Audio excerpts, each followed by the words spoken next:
Kinababahala ng Pilipinas at ng ibang bansa nakita umanong man-made structures sa loob ng Bajo de Masinloc. Ang Armed Forces of the Philippines kinukumpirma kung totoo ang nasabing struktura na nasa loob na Exclusive Economic Zone ng Pilipinas. May unang balita si Dano Tingkungko.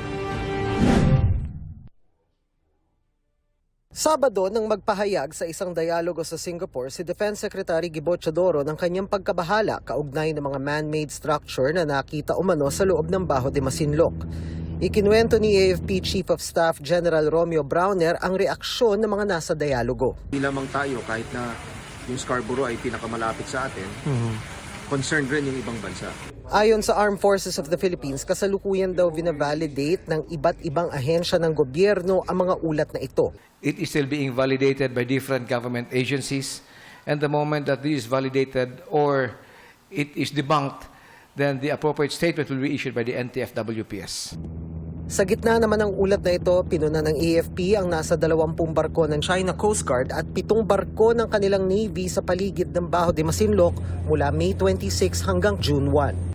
As we reported last week, after the MCA, there was a report by the PLA that they conducted a series of exercises in Bajo de Masinloc.